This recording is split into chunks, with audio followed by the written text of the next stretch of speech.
kepada guru-guru kita di sini tentang apa yang kami dapatkan selama belajar di penggerak ini Ustaz. Jadi kami datang ke sini ini untuk meminta izin kepada Ustaz Anto sebagai kepala sekolah di sekolah ini, mungkin bisa kiranya pertama mungkin kami minta bantuan kepada Ustaz untuk bisa mengumpulkan pada para guru bisa mengikuti kegiatan kami itu lebih baik bagi kami. Assalamualaikum warahmatullahi wabarakatuh. Waalaikumsalam warahmatullahi wabarakatuh. Alhamdulillahirabbil alamin wa bihi nasta'inu ala umuri dunya syukur la ilaha illallah wa syukur anna muhammadan abduhu wa rasuluh.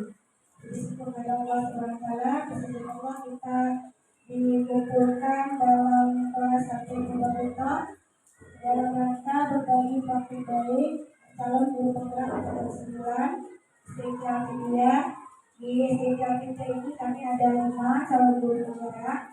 Ya, jadi dalam kesempatan ini Ana akan menyampaikan sedikit berbagi praktik baik kepada peserta semua.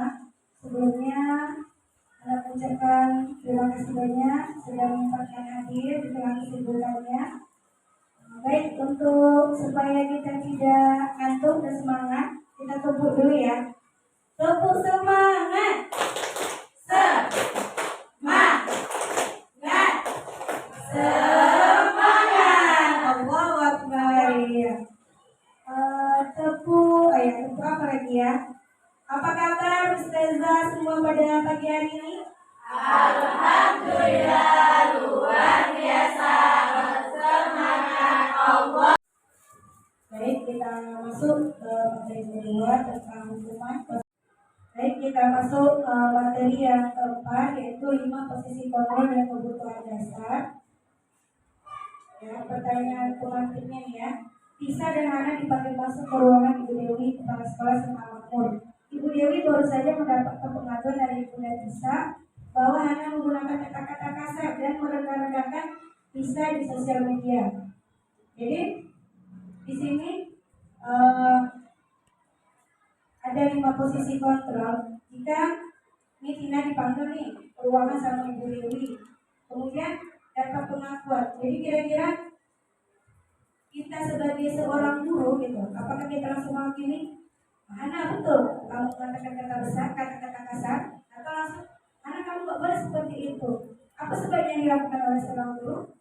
Berarti panggil dulu, bertanya, benar Hana melakukan kata-kata kasar dan merendahkan Tisa. Kemudian kenapa Hana melakukan? Adakah solusi lain? Masih ingat dengan kayak kelas kita dan bla-bla-blanya ya. Jadi itu kita sebagai seorang guru tidak langsung posisinya langsung menghukum anak atau langsung menyimpulkan kesalahan mereka. Kalau seperti itu kan tidak ada siswa yang berani bercerita kepada muridnya. Ya, program disiplin ini positif yang berpusat pada murid dikembangkan oleh Diani dosen dengan pendekatan restitusi yang disebut dengan 5 posisi kontrol. Ya, 5 posisi kontrol ini yang pertama adalah penghukum. Ya, mudah-mudahan itu tidak termasuk di dalam posisi penghukum ya. Kedua adalah pembuat rasa bersalah. Yang ketiga posisi teman. Keempat pemantau. Yang kelima adalah manajer. Ya, kalau penghukum ini seorang penghukum bisa menggunakan hukuman fisik maupun verbal. Kayak seperti materi tadi tentang hukuman konsekuensi dan restitusi. Ya, jadi penghukum ini langsung saja menyimpulkan, langsung tidak tanpa bertanya kepada murid ya. Patuhi aturan saya atau awas, kamu selalu saja salah. Pasti selalu yang terakhir selesai. Ternyata kita sudah berada di posisi penghukum. Lalu terakhir selesai, nggak selesai. Ya, terkadang tanpa disadari itu keluar dari murid kita seorang guru. Ya, tidak terasa kita menyadari, tapi responnya itu terlalu cepat untuk mengatakan seperti itu. Guru seperti ini sentiasa percaya hanya ada satu cara agar pembelajaran bisa berhasil, yaitu cara dia. Kalau nggak cara kayak gitu, anak-anak nggak mau. Yang kedua, pembuat rasa bersalah. Ini muridnya merasa tidak nyaman bersalah. ibu sangat kecewa sekali dengan kamu. Berapa kali bapak harus memberitahu kamu ya? Gimana coba kalau orang tua tahu kamu berbuat begini? Ini adalah posisi guru pembuat rasa bersalah. Sampai yang anak, kamu sedih lah. Kadang kali ini juga terucap juga ya, sedih lah kalau kakak seperti ini. Kasihan kakak mau kerja dari pagi sampai sore itu ada juga kakak terusnya. Itu termasuk membuat rasa bersalah. Di posisi ini murid memiliki penilaian diri yang buruk terhadap diri mereka. Murid merasa tidak berharga dan telah mengecewakan orang-orang yang disayanginya. Kemudian teman, nah ini guru posisi ini tidak akan menyakiti murid, namun berupaya mengontrol murid melalui persuasi, yaitu ayolah bantu diri bapak ya. Lalu ingat tidak bantuan bapak selama ini? Ya sudah, kali ini tidak apa-apa, nanti dibantu bereskan. Jadi ternyata sebenarnya posisi ini boleh sekali kita gunakan asal peraturan tidak menggunakan dengan kata-kata yang kasar. Boleh dengan muridmu itu boleh jadikan mereka teman, tapi mereka tetap menghargai kita. Karena kalau murid kita jadikan teman, dia lancang terhadap gurunya. Dia menganggap gimana gitu. Padahal ini gurunya nih gitu, karena sakit akrabnya. Tidak boleh seperti itu juga, karena di sini kalau hal negatif dari posisi teman ini, bila satu guru sudah tidak membantu, maka murid akan kecewa. Hal lain yang mungkin timbul adalah murid hanya akan berpindah untuk guru tertentu dan tidak untuk guru lain. Dia nggak mau bisa kita aja ketika guru lain itu tidak mau. Kemudian pemantau ini mengawasi dengan menggunakan konsekuensi. Peraturannya apa yang telah kamu lakukan? Seorang pemantau sangat mengandalkan perhitungan catatan data yang dapat digunakan sebagai bukti atas perilaku seseorang. Nah, ini posisi manajer, posisi sempurna kalau menurut saya ya. Ini luar biasa. Guru yang sudah sampai posisi manajer ini, nah itu sudah tidak diragukan lagi, dari segi bahasa semuanya sudah masuk. Posisi di mana guru berbuat sesuatu bersama dengan murid, mempersilakan murid mempertanggungjawabkan perilakunya. Nah, seperti tadi ada kasus ketika hanya tadi katanya berkata kasar. Kita tanya lagi, apa yang kita yakini? Ya, jika kamu perbaiki ini, menunjukkan apa tentang dirimu? Maksudnya, apa solusinya? Saya minta maaf Bu sama siapa tadi ya? Isa ya.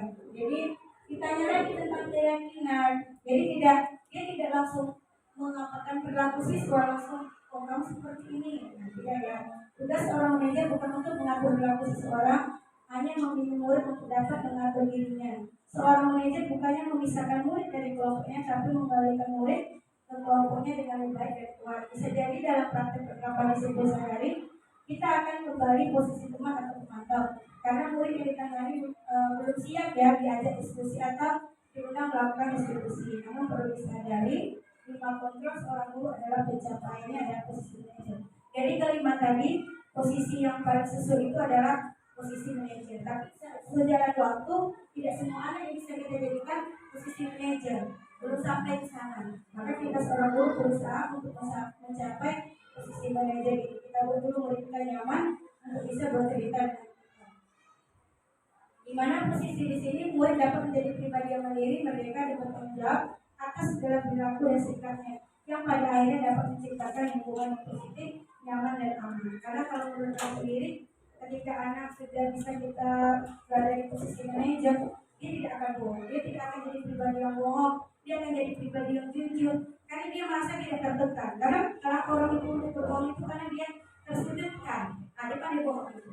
Karena memang kalau udah tersudutkan, ada saja cara untuk supaya bisa untuk melakukan kebohongan menutupi kesalahannya. Nah, 5 kebutuhan dasar. Yang pertama adalah kebutuhan untuk bertahan hidup. Kayak tadi hanya kesenangan itu, bisa tadi ya, Hana yang DJ kan, Hana tadi ya, Hana DJ bisa. Ya jadi kesenangan dia fans ya, itu yang dibuatnya gitu. Ada juga mungkin orang yang kurang kasih sayang atau dia merasa kekuasaan power, kemudian untuk bertahan hidup, dia kebutuhan untuk bertahan hidup ini bisa juga dia ini supaya teman yang mau berteman dengan dia punya perilaku yang negatif, nanti temannya bangga itu juga kebutuhan dasar manusia. Ya, ada 5. Yang tadi pertama adalah kebutuhan untuk bertahan hidup, kedua cinta dan kasih sayang, love and belonging, 3 kebebasan freedom, 4 kesenangan atau fun, yang kelima kekuasaan atau power. Mungkin demikian materi yang keempat, 5 kebutuhan dasar manusia. Baik, kita masuk materi yang keempat, yaitu 5 posisi kontrol dan kebutuhan dasar. Ya, pertanyaan pengantinnya nih ya. Tisa dan Hana dipanggil masuk ke ruangan Ibu Dewi, kepala sekolah Semakmur. Ibu Dewi baru saja mendapatkan pengaduan dari Bunda Tisa bahwa Hana menggunakan kata-kata kasar dan merendah-rendahkan Tisa di sosial media. Jadi di sini ada 5 posisi kontrol. Jika ini Tina dipanggil nih ke ruangan sama Ibu Dewi, kemudian dapat pengakuan. Jadi kira-kira kita sebagai seorang guru gitu, apakah kita langsung menghakimi? Hana, betul kamu mengatakan kata besar, kata-kata kasar, atau langsung Hana, kamu gak boleh seperti itu. Apa sebaiknya yang dilakukan oleh seorang guru? Berarti panggil dulu, bertanya, benar Hana melakukan kata-kata kasar dan kata-kata Tisa. Kemudian kenapa Hana melakukan? Adakah solusi lain? Masih ingat dengan keyakinan kelas kita dan bla-bla-blanya ya. Jadi itu kita sebagai seorang guru tidak langsung posisinya langsung menghukum anak atau langsung menyimpulkan kesalahan mereka. Kalau seperti itu kan tidak ada siswa yang berani bercerita kepada muridnya. Ya, program disiplin ini positif yang berpusat pada murid dikembangkan oleh Diana dosen dengan pendekatan restitusi yang disebut dengan 5 posisi kontrol. Ya, 5 posisi kontrol ini yang pertama adalah penghukum. Ya, mudah-mudahan kita tidak termasuk di dalam posisi penghukum ya. Kedua adalah pembuat rasa bersalah, yang ketiga posisi teman, 4 pemantau, yang kelima adalah manajer. Ya, kalau penghukum ini seorang penghukum bisa menggunakan hukuman fisik maupun verbal, kayak seperti materi tadi tentang hukuman konsekuensi dan restitusi. Ya, jadi penghukum ini langsung saja menyimpulkan, langsung tidak tanpa bertanya kepada murid ya, patuhi aturan saya atau awas, kamu selalu saja salah, pasti selalu yang terakhir selesai. Ternyata kita sudah berada di posisi penghukum, lalu terakhir selesai, nggak selesai. Kadang tanpa disadari itu keluar dari murid kita seorang guru. Ya, tidak terasa kita menyadari, tapi responnya itu terlalu cepat untuk mengatakan seperti itu. Guru seperti ini sentiasa percaya hanya ada satu cara agar pembelajaran bisa berhasil, yaitu cara dia. Kalau nggak cara kayak gitu, anak-anak nggak mau.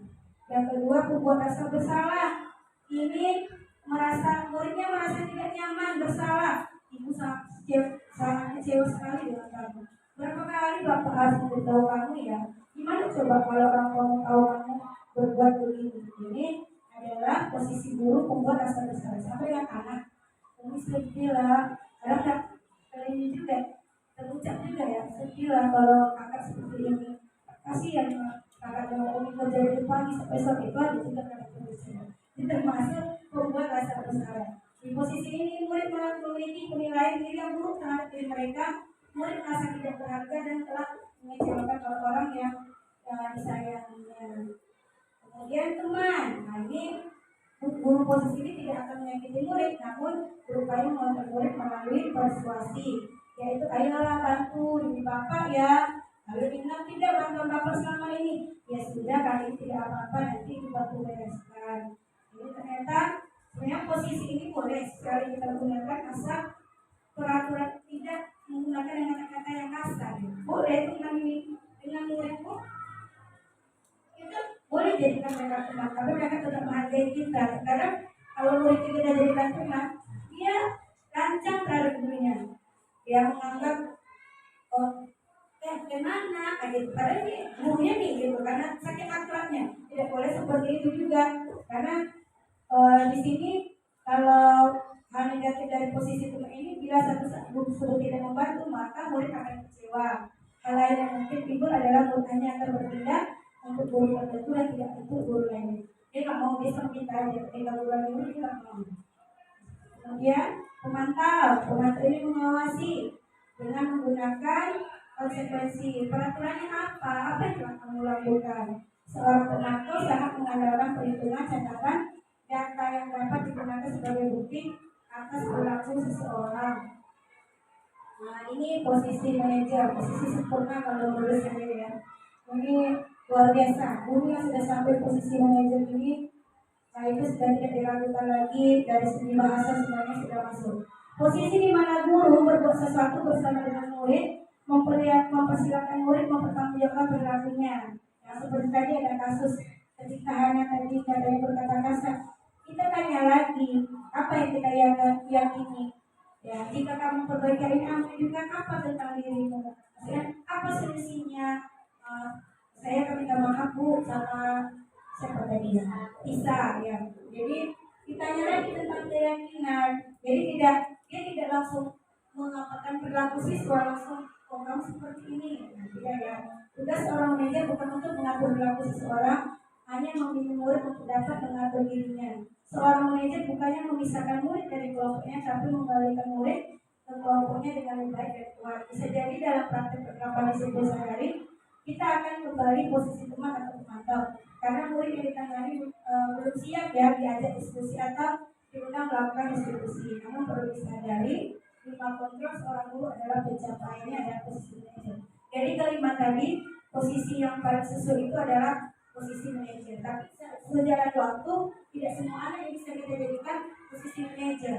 Belum sampai ke sana. Maka kita seorang guru berusaha untuk mencapai posisi manajer ini. Kita dulu murid kita nyaman untuk bisa bercerita dengan kita. Di mana posisi di sini murid dapat menjadi pribadi yang mandiri, merdeka, dan bertanggung jawab atas segala perilaku dan sikapnya, yang pada akhirnya dapat menciptakan lingkungan yang positif, nyaman dan aman. Karena kalau menurut saya sendiri, ketika anak sudah bisa kita berada di posisi manajer, dia tidak akan bohong, dia tidak akan jadi pribadi yang bohong, dia akan jadi pribadi yang jujur, karena dia merasa tidak tertekan. Karena kalau orang itu untuk berbohong itu karena dia tersudutkan, ada kan dia bohong itu. Karena memang kalau udah tersudutkan, ada saja cara untuk supaya bisa untuk melakukan kebohongan menutupi kesalahannya. Ya, 5 kebutuhan dasar. Yang pertama adalah kebutuhan untuk bertahan hidup. Kayak tadi hanya kesenangan itu, Hana tadi, Hana apa? Bisa tadi ya, Hana yang diajarkan. Hana tadi, Hana mengajar bisa. Ya jadi kita masuk materi yang terakhir yaitu segitiga restitusi. Tadi sudah dijelaskan sedikit tentang restitusi tadi. Ketika sudah ada posisi manajer, maka kita di sini dihadirkan dengan sebuah kasus. Disinilah fungsinya segitiga restitusi tadi kita jalankan. Nah, segitiga restitusi ini adalah proses dialog yang dijalankan guru atau orang tua agar dapat menghasilkan murid yang mandiri dan bertanggung jawab. Nah, di sini kasus pertama ini saya mencoba menyelesaikan kasus Zafran yang menangis dan memukul temannya Yahya ketika pelajaran Al-Quran di kelas. Ini memakai peran pengganti ya. Kemudian saya memanggil Zafran untuk dimintai keterangan.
pada kasus ini Zafar itu mengubah temannya karena sudah menggantikan tempat duduknya. Jadi tanya dulu ke Zafar, benar Zafar mengkoyak dia, tanya dulu.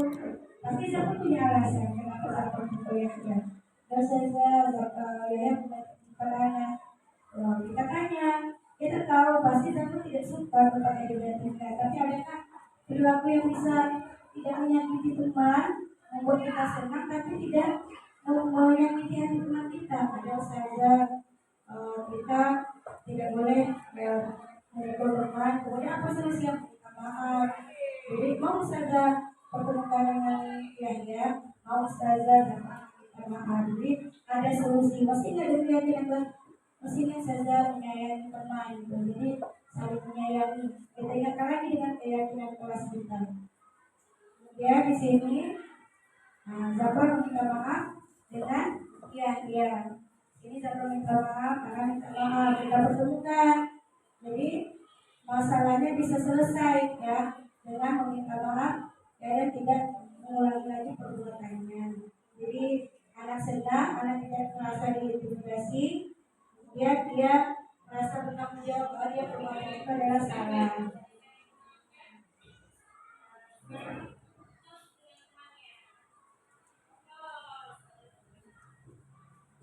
Itu tadi 3 tahapan segitiga institusi. Yang pertama, menstabilkan identitas. Ini berusaha itu tidak apa-apa, tidak ada manusia yang sempurna. Saya juga pernah melakukan hal seperti itu. Jadi kita bawa dia dulu ke diri kita gitu, bahwa orang yang melakukan kesalahan itu tidak apa-apa, dia juga bisa jadi orang yang sukses.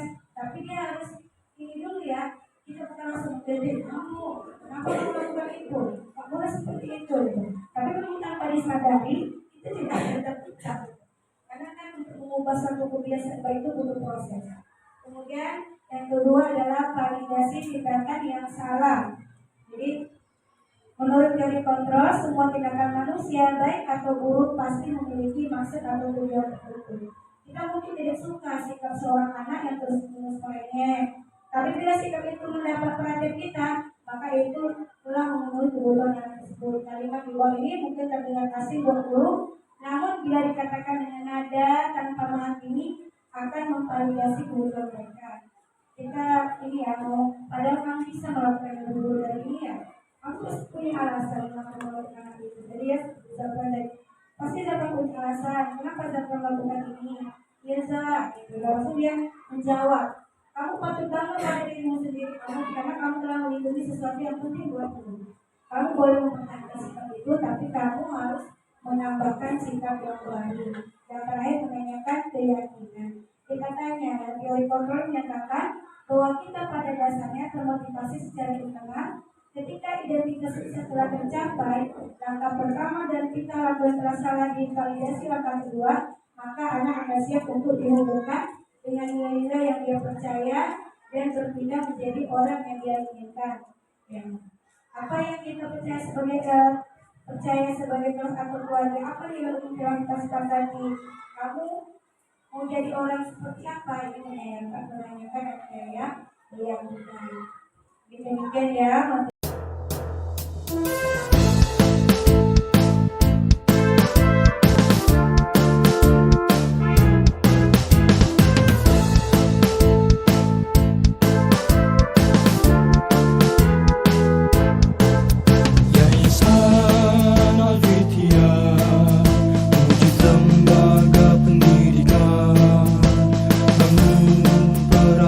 Dan dakwah penggerak dan pemberdaya, Yayasan Al-Fitiyah, kembangkan sumber daya manusia, bangun cita-cita bersama, tingkatkan kesejahteraan, selalu berpegang teguh pada Al-Quran dan Sunnah, wujudkan sikap perilaku sesuai tuntunan agama.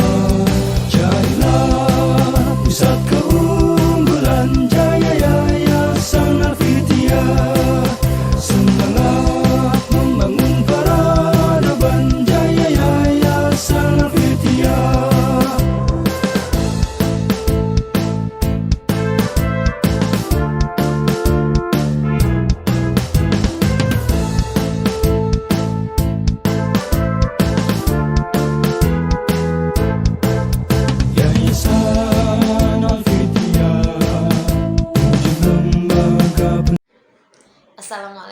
warahmatullahi wabarakatuh. Saya Mita Herita, guru SDIT Alfitia. Merasa sangat senang sekali dan merasa sangat tercerahkan atas pemaparan yang disampaikan oleh rekan kerja saya mengenai budaya positif. Nah, di sini saya serasa mendapatkan ilmu baru dan pencerahan bagaimana cara kita menyikapi murid-murid kita ketika mereka menghadapi beberapa permasalahan. Warahmatullahi wabarakatuh. Saya Ustazah Nindi dari kelas 1 Ibnu Batuto. Nah, dari berbagai praktik baik oleh Ustazah Khairina, saya banyak mendapatkan pencerahan ilmu tentang hukuman, konsekuensi, dan restitusi. Nah, bagaimana kita sebagai guru harus mengetahui 5 posisi kontrol seorang guru. Nah, bagaimana di kelas untuk bersama siswa membuat keyakinan kelas, serta setiap permasalahan yang terjadi dapat diselesaikan dengan segitiga restitusi. Nah, mungkin itu saja yang dapat saya jelaskan atau saya simpulkan dari materi yang disampaikan oleh Ustazah Khairina. Sekian, terima kasih. Saya ucapkan Assalamualaikum warahmatullahi wabarakatuh. Terima kasih atas pemaparan yang sudah disampaikan oleh CGP tentang budaya positif yang akan diterapkan di sekolah. Alhamdulillah, dari apa yang dipaparkan, saya sebagai guru semakin berusaha untuk menjadikan budaya positif, menciptakan budaya positif di kelas, baik dalam menciptakan keyakinan kelas, di mana keyakinan kelas itu kita buat bersama siswa, guru dan siswa. Jadi keyakinan kelas itu adalah sebuah aturan yang dibuat oleh guru dan siswa, yang dijalankan oleh guru dan siswa. Nah, di mana perbedaannya? Kalau selama ini kita hanya membuat peraturan kelas yang langsung datang dari guru, nah sedangkan keyakinan kelas itu datang dari siswa dan pelaksananya adalah guru dan siswa. Nah, kemudian dalam mengatasi permasalahan yang dihadapi oleh siswa, dalam pemaparan tadi disampaikan bahwa ada satu metode yang terbaru ya, yang bisa kami terapkan sebagai guru, yaitu namanya restitusi. Restitusi yang disampaikan berupa bagaimana seorang guru mampu mengatasi permasalahan anak, di mana anak tersebut yang memberikan solusi-solusi dari permasalahan yang diberikannya. Sedangkan guru hanya sebagai wadah atau mendengarkan, sementara solusi dari permasalahan yang datang dari anak itu